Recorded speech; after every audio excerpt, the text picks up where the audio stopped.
Woodworking knowledge accumulates in libraries because the work is executed through a long chain of small, conditional decisions. Material choice, grain direction, joinery selection, tool setup, measurement conventions, cut sequencing, and finishing order. Each introduce branching points that depend on the specific project and the specific stock on the bench. The condition is recurring and systemic.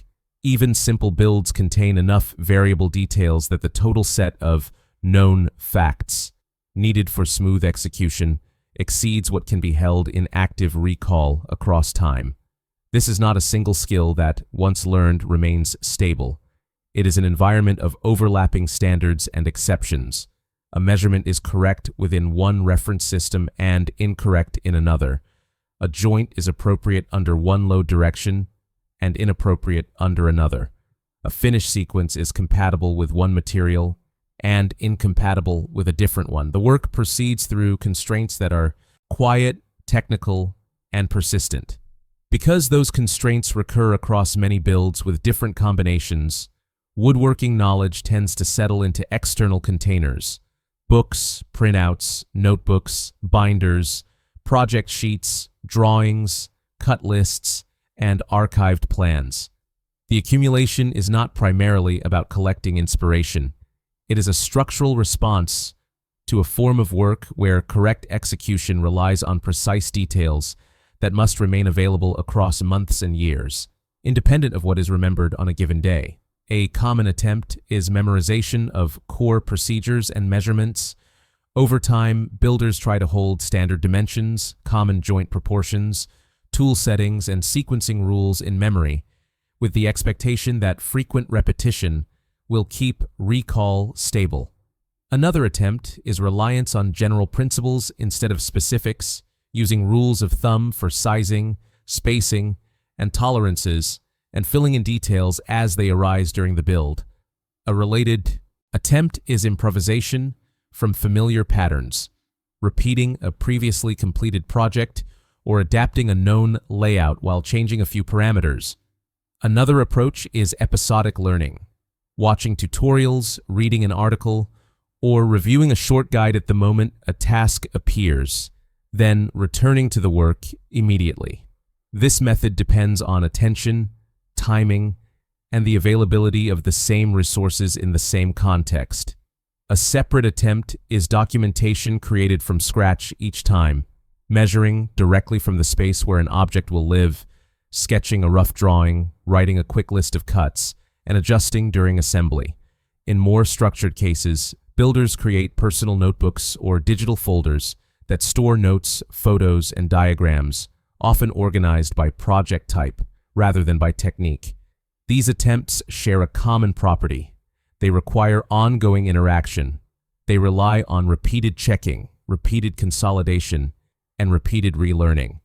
They also depend on routine stability, consistent tools, consistent measurement habits, consistent time blocks, so that knowledge remains accessible in practice, not only in principle. Effort-heavy approaches degrade over time because woodworking knowledge expands faster than routine attention can support. The number of relevant details increases with each new project category, each new material, and each new tool capability. The interaction cost rises in small increments. Time spent searching for a remembered measurement, confirming a setup, comparing two similar joints, or reconstructing a sequence that was previously known. These increments remain small individually, but they accumulate across sessions and across months. The scale mismatch is persistent.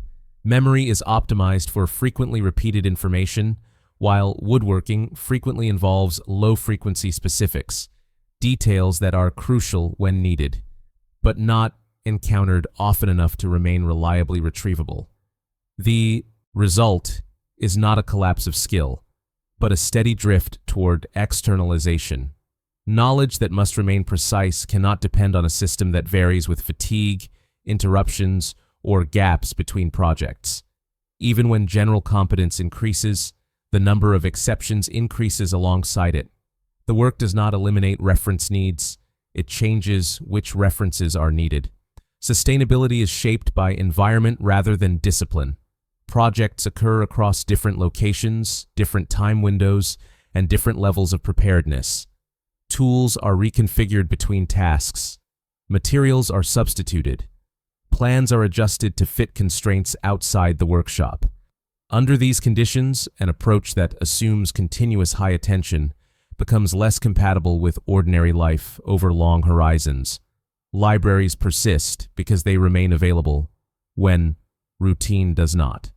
Within this landscape, some response formats exist that are built around reduced interaction. These formats prioritize stable presence rather than active recall. They are designed to sit outside the working memory loop and remain available as an external layer that can be consulted without rebuilding an entire knowledge state from scratch. In practice, this format category appears as collections organized for retrieval, large plan archives, standardized project sheets, indexed drawings, and downloadable libraries that store many variations in one place.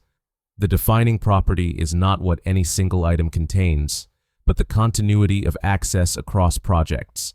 The format emphasizes that information remains present in a consistent container, with the expectation that the work will draw from it intermittently, not continuously. The interaction model is different from repeated learning. Instead of building a fragile internal map that must be maintained, the format maintains a stable external map that can be referenced when specific details become relevant. The work remains the same kind of work, but the knowledge layer is treated as infrastructure rather than as a personal mental inventory. One example of this low interaction format category is TED's Woodworking, presented as a digital library of woodworking plans delivered through online access, where project documents are retrieved as needed in typical workshop contexts, such as planning a build, compiling a cut list, or checking diagrams during a session. This format is not universal. Some work settings prioritize improvisation, and some builders prefer small personal collections tailored to a narrow set of projects. Others rely on direct instruction, community knowledge, or gradual accumulation of a few trusted references. A library-based format is one option among many, and its role depends on the constraints of the routine and the preferred way of keeping information available over time.